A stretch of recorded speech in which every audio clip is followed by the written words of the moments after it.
Well, it's been first of the year since we caught up. Let's talk about what's been going on here in Pelzer since the first of the year. I know y'all have had a busy year and a lot going on. Sure. Well, you know, the biggest change is that we have completed the sale of our water system to Greenville Water. That has been worked on for quite a long time. We're very excited about that. It's finally happened. And in that, we have received a $6 million, over $6 million from ARPA funds through a grant that Greenville Water will administer to completely revamp our entire water system. They're also going to pay another 15%. And what is fantastic about this is that all of our water lines are going to be upgraded and replaced. They were all put in right after World War II, and they are on average about 75 years old and corroding, and so we're going to get an upgraded water system. They're going to put in new water mains going north to Piedmont and then east over the river into near West Georgia Road to create redundancy, which we haven't had before. Prior to now, or actually right now, Greenville Water sends its water to Pelzer and it's stored in our water tank, and it sits there until we use it up. And now what this will do is the water will continue to flow at all times, and it will give us the opportunity, if there is a leak or a break, we can isolate that area and not shut down large sections of the town to fix that break in the water system. Also, that water tower will eventually become obsolete. And sometimes when you have a water tower like that, sometimes residents will complain of a chlorine smell. It's still safe, but it's like drinking out of your hose pipe when you're a kid in the backyard, right? But this sense of this redundancy will eliminate that. And so we're very excited about that. And Greenville Water has been great working with us, and to have their big team of experts come in 24 hours a day access. We're going to have better service. We're going to have a better water system, better water. And also, the best part is that the residents of Pelzer do not have to foot the bill for this. That's the best part. In fact, our first Greenville Water bills went out this month, and everybody's water bill was reduced, which I'm so proud of, because when I first got into this several years ago, that was the very first thing that people complained about, were the high water bills here in Pelzer. That was the very first thing, the most important thing. And so it's taken this long to finally address this, because if you don't know, Pelzer does not have property taxes like almost all of the other municipalities in the county. And so for a long time, our water and sewer rates were what was funding the town operations. And so that's why our water bills were a little bit more expensive than they could have been, because we didn't have any property taxes. We still don't. So we did lose that income from the water system. But the great thing is that it has been replaced and offset by our brand new business licenses. We've never had business licenses before.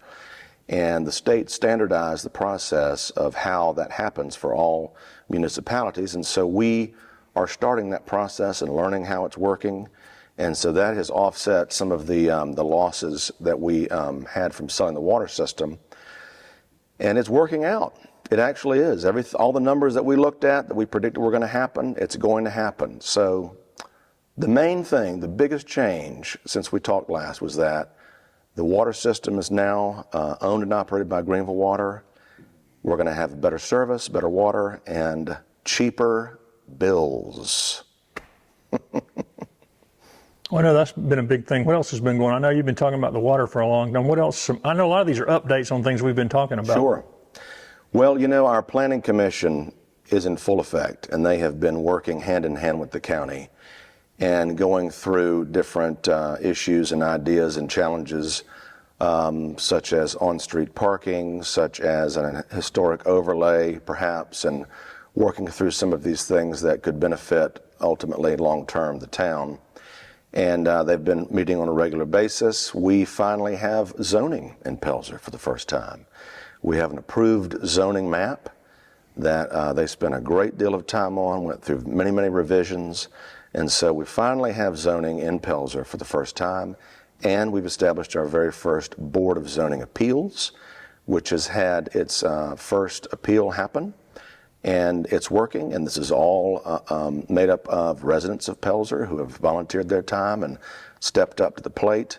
And so what we're seeing is that we're finally catching up to a place where our surrounding towns have already been for many years. As you well know, Pelzer was operated by the mills for so long, and when the mill shut down and left, everything kind of stood still for many, many years. And so it does feel like that we've had more changes and more progress in the past 3 years than we have in the past 30. And while that is exciting, it makes some folks nervous who are not used to this much change at once.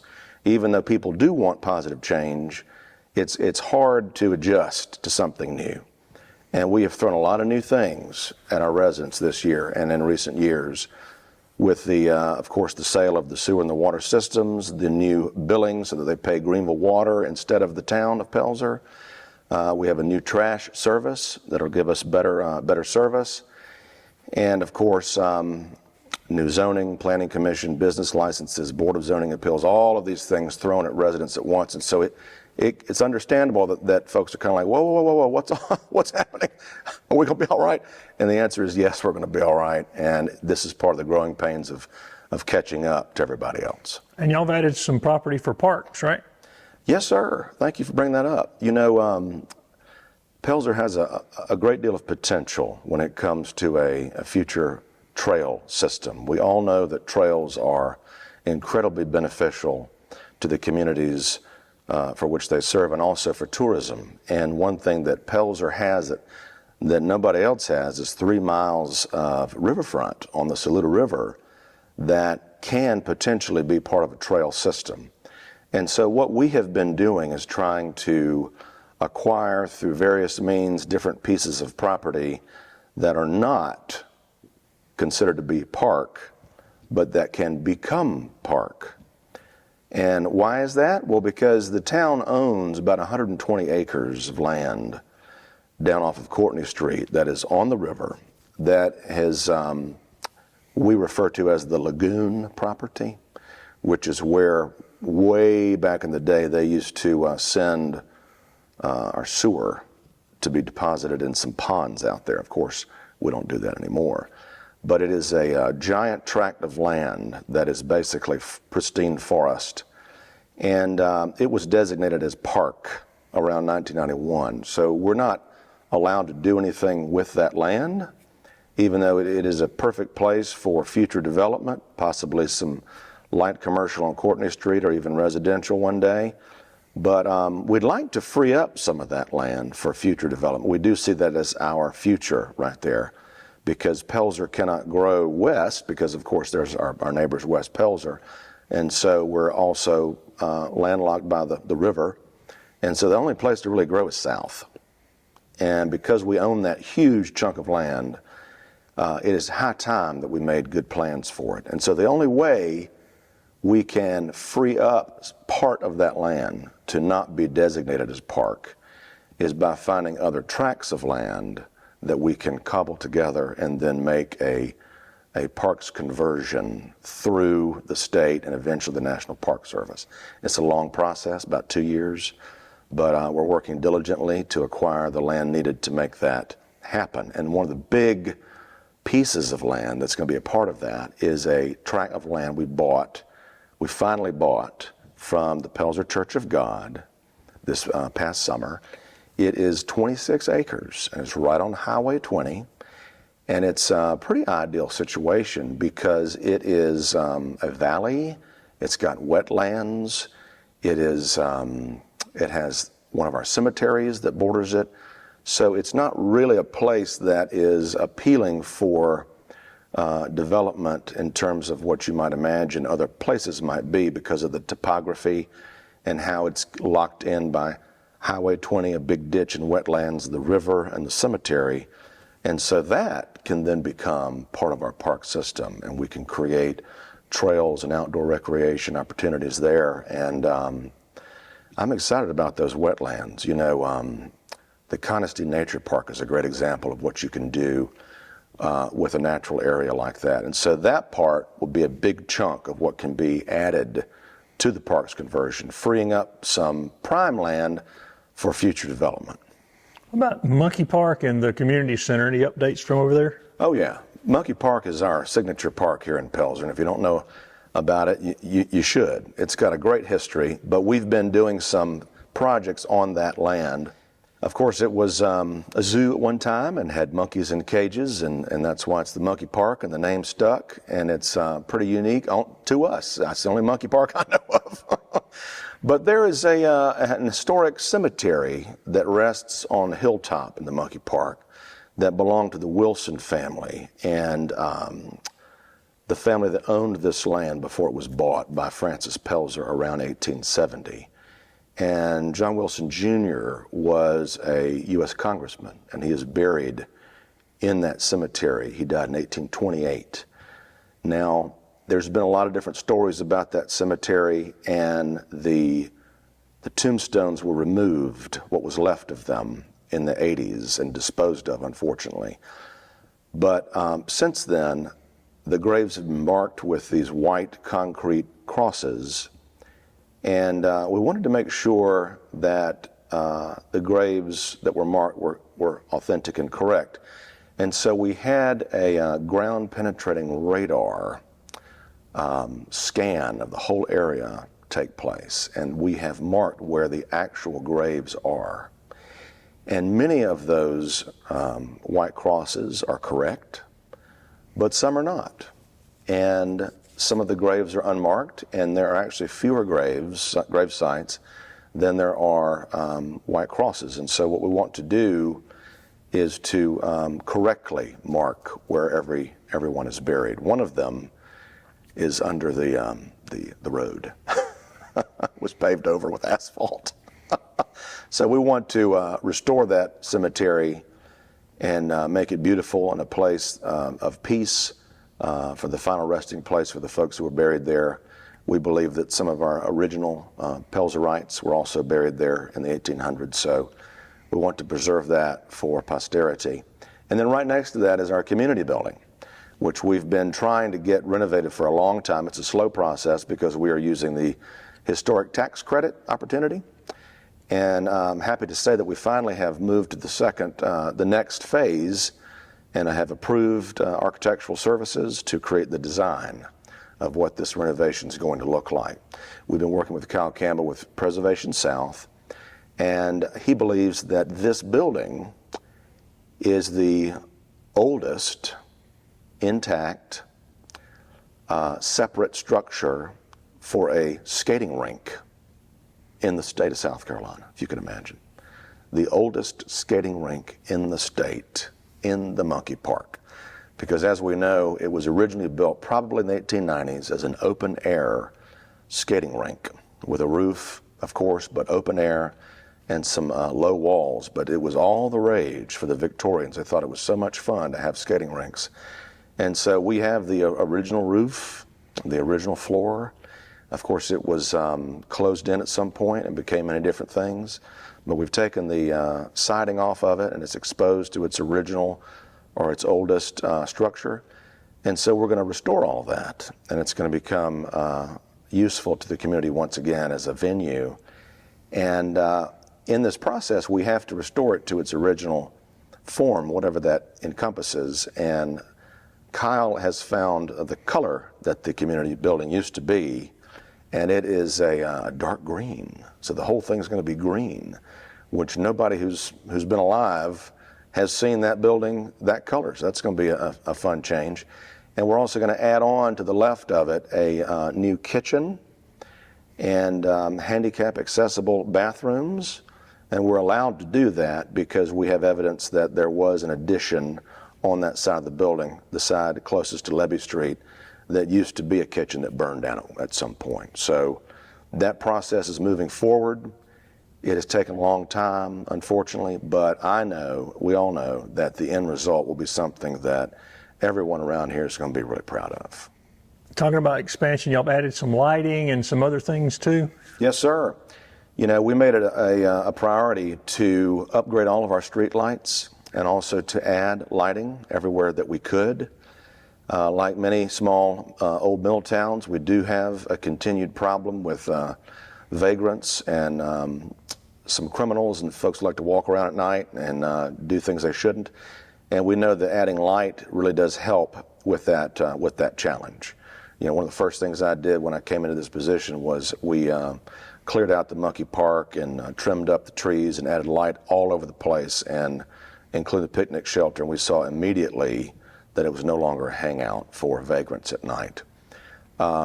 So people have asked for this for safety issues, for safety reasons.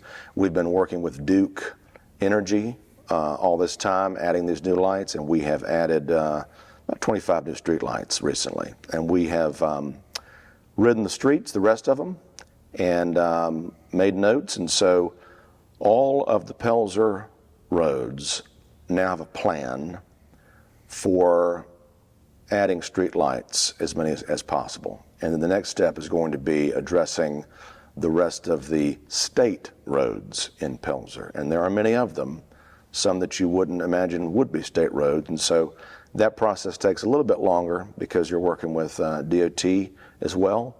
But my goal was to have this all done by the end of this calendar year. I'm not sure that's going to happen. It just takes a long time on their end, but we'll at least have the plan in place for all of that. And also we've got 4 streets approved for paving. We've not done any paving in a long time in Pelzer, and so we're excited to have that done. And we're going to work in collaboration with Greenville Water, because we know that they're about to tear up a lot of streets to replace lines. And also REWA will be doing the same thing, upgrading some parts of the sewer system, because they too received a giant government grant to upgrade the sewer system. So all that money has to be spent by 2026, so we're going to see a lot of construction going on coming up over these next couple years in Pelzer. It'll be a temporary inconvenience, but when it's done, we're going to have some high-functioning core systems with water and sewer. Very excited about that, and the best part is that our citizens do not have to pay for it. Also coming into the fall, we've got elections, and what else is happening this fall and winter, coming into the winter? We do have an election coming up. 2 of our council seats are open, and we've had some citizens sign up for that. And here in Pelzer, we've got 4 council seats and 1 mayor, and the terms are 4 years, and they are staggered.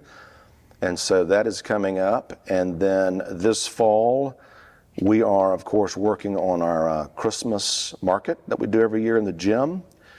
The gym has been under much discussion recently, and the citizens would like the HVAC to be upgraded and also to be installed into the actual gym for the first time in 101 years. So we're gathering quotes for that, and we would like to see that happen. The gym, of course, was built in 1922 and it's never had air conditioning in the actual gym. And we are seeing an increased amount of use in that space, and so we feel like it's time to bring that to that space. So we're trying to work on all 3 of our historic buildings in Pelzer. The other one, of course, being the hospital, which was built around 1895, and that's next on the list for renovation. We're going to be jumping on that very soon. And so there's going to be a lot happening at once. You're going to see a lot going on in 24. And then, of course, everybody's favorite Christmas pastime, the original Pelzer Light People. I was going to say, are they rehearsing already? Maybe so. But we've got a group of citizens who are very active, and we really appreciate them. But the Pelzer Light People are world famous to us in the upstate since many years ago, and they've come back and they have expanded their mission, and they reach out to communities outside of Pelzer, and also folks in hospitals and nursing homes. So that's really cool. And we love Christmas in Pelzer, and we always enjoy trying to make it as special as we can. Well, we'll catch up around Christmas time. Sounds good.